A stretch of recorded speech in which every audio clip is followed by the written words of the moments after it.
Continuamos con el capítulo 3 de las Cortes Generales de la Constitución Española y seguimos con el artículo 71, inviolabilidad e inmunidad.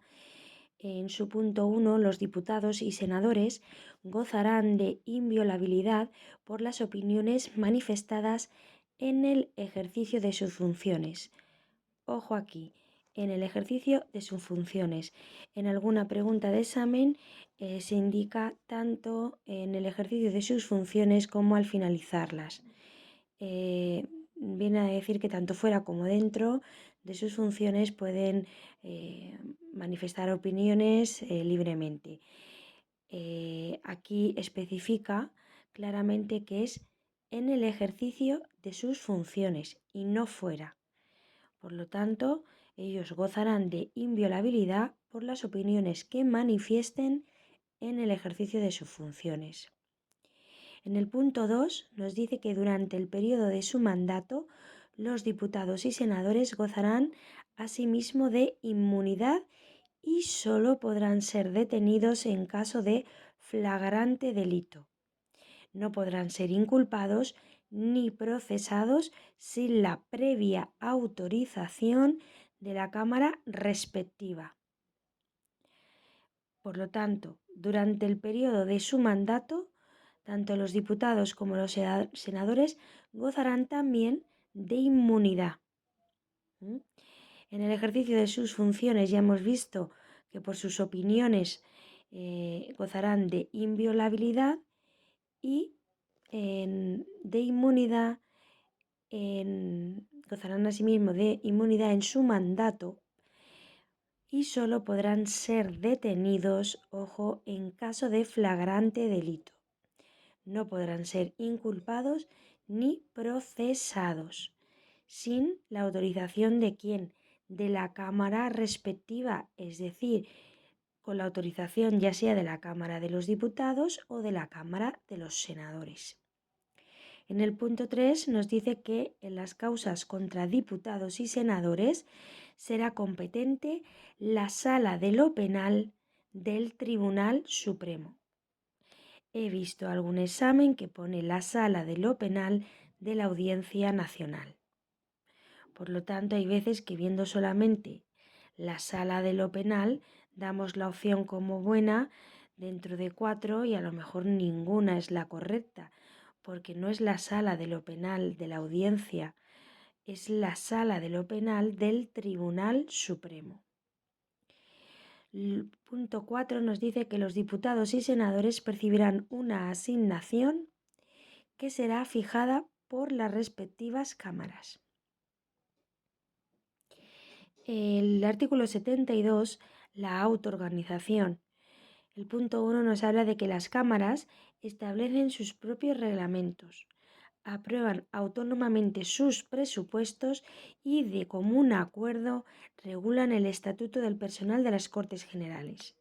O sea que ellos mismos, las cámaras, los diputados y los senadores, elaboran sus propios reglamentos, también aprueban sus presupuestos y de común acuerdo regulan su estatuto personal, sus normas reglamentarias. Los reglamentos y su reforma estarán sometidos a una votación final sobre su totalidad, que requerirá mayoría absoluta. Pregunta de examen también. ¿Cómo serán sometidos los reglamentos y la reforma en las cámaras? Pues sus reglamentos y su reforma de las cámaras serán sometidos a una votación final sobre su totalidad, que requerirá mayoría absoluta. En el punto 2 nos dice que las cámaras eligen sus respectivos presidentes, cada uno elige el suyo, y también a los demás miembros de sus mesas. Aquí una pregunta de examen viene ahora.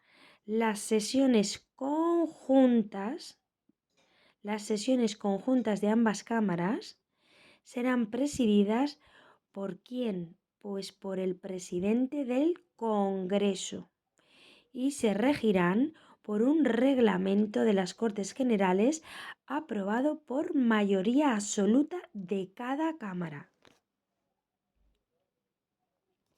Los presidentes de las cámaras ejercen en nombre de las mismas todos los poderes administrativos y facultades de policía en el interior de sus respectivas sedes.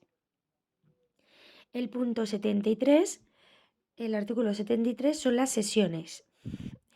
El artículo 73 en su punto 1 nos dice que las cámaras se reunirán anualmente en 2 periodos. ¿Cuáles son esos periodos ordinarios de sesiones? Pues el primero es de septiembre a diciembre. Ese es el primero. Y el segundo es de febrero a junio. Punto 2. Las cámaras podrán reunirse en sesiones extraordinarias. ¿A petición de quién?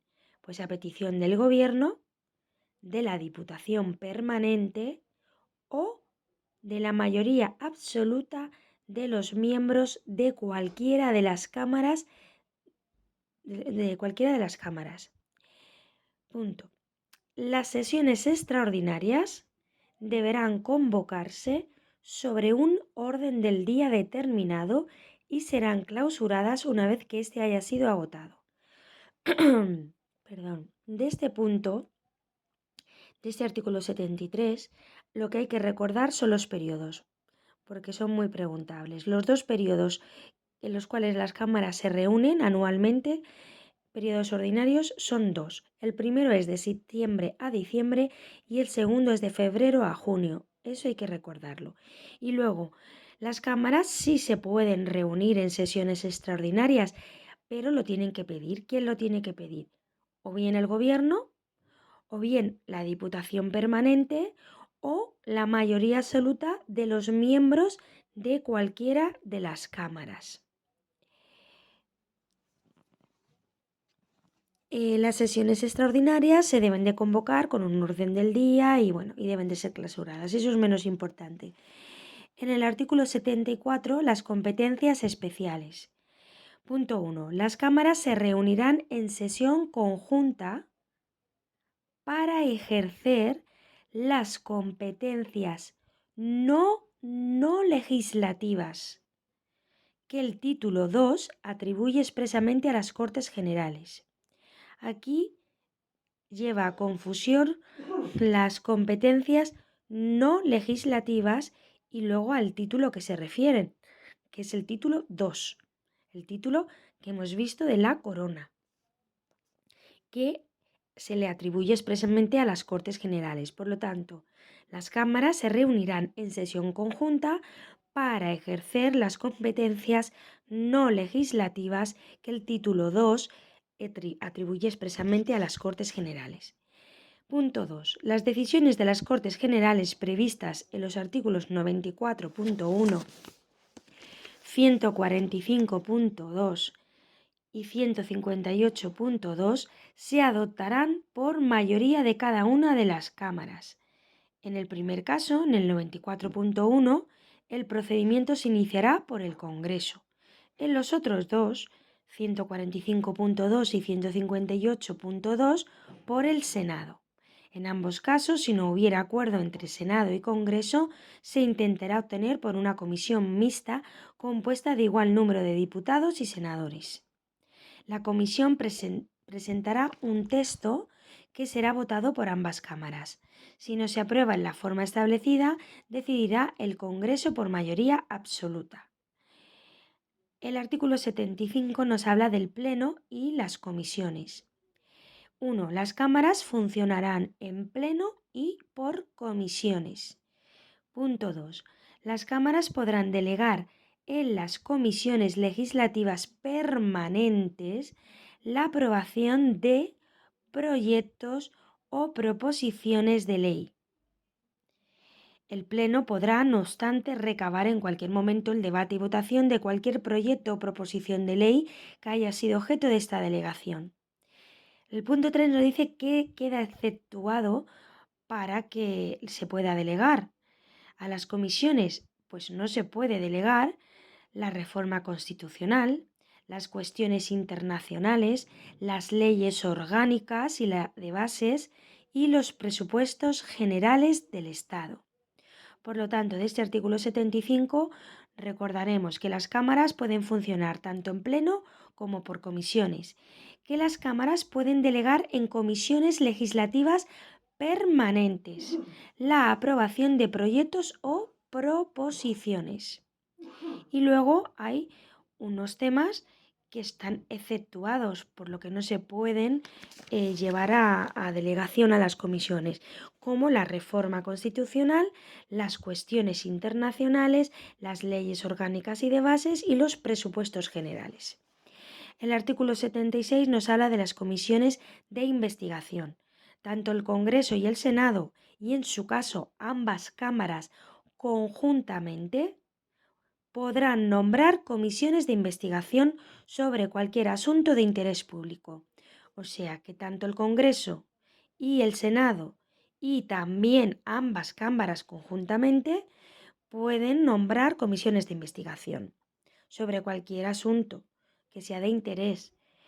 Sus conclusiones no serán vinculantes para los tribunales y ojo aquí, porque aunque no sean vinculantes, ni afecten a las resoluciones judiciales, sin perjuicio de que el resultado de investigación sea comunicado al Ministerio Fiscal para el ejercicio cuando proceda de sus acciones oportunas. El punto 2 nos habla de que será obligatorio comparecer a requerimiento de las cámaras y la ley regulará las sanciones que puedan imponerse por incumplimiento de esta obligación. El artículo 77 nos habla de peticiones. Las cámaras pueden recibir peticiones individuales y colectivas, pero siempre por escrito, quedando prohibida la presentación directa por manifestaciones de ciudadanos. El punto 2 nos habla que las cámaras pueden remitir al gobierno las peticiones que reciban. Y el gobierno está obligado a explicarse sobre su contenido siempre que las cámaras lo exijan. El artículo 78 nos habla de la Diputación Permanente. En cada cámara habrá una Diputación Permanente, en cada cámara, compuesta por un mínimo, pregunta de examen, ¿cuál es el mínimo que debe de haber en una Diputación Permanente? ¿Cómo será compuesta? ¿Cuántos miembros?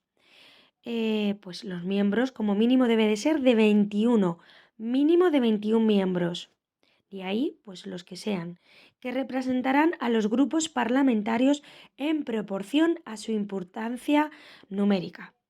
Las diputaciones permanentes estarán presididas por el presidente de la Cámara respectiva y tendrán funciones como la de pedir la reunión de las cámaras en sesión extraordinaria, la de asumir facultades que correspondan a las cámaras de acuerdo con los artículos 86 y 116, la de velar por los poderes de las cámaras cuando éstas no estén reunidas y, expirado el mandato o en caso de disolución de las diputaciones permanentes, seguirán ejerciendo sus funciones hasta la constitución de las nuevas Cortes Generales. Reunida la Cámara correspondiente, la Diputación Permanente dará cuenta de sus asuntos tratados y de sus decisiones. El 79 nos habla de los acuerdos. Para adoptar acuerdos, las cámaras deben estar reunidas reglamentariamente y con asistencia de la mayoría de sus miembros, es decir, por mayoría simple. Dichos acuerdos, para ser válidos, deben ser aprobados por la mayoría de los miembros presentes, sin perjuicio de las mayorías especiales que se establezcan. La Constitución o las leyes orgánicas y las que para elección de personas establezcan los reglamentos de las cámaras. El voto de senadores y diputados es personal e indelegable. Y el artículo 80 nos habla de las sesiones plenarias. Las sesiones plenarias de las cámaras serán públicas, salvo acuerdo en contrario de cada cámara, adoptado por mayoría absoluta o con arreglo al reglamento. Ya está aquí el artículo 80 que finaliza con el capítulo 1 y ahora en el siguiente vídeo veremos el capítulo 2 de la elaboración de las leyes.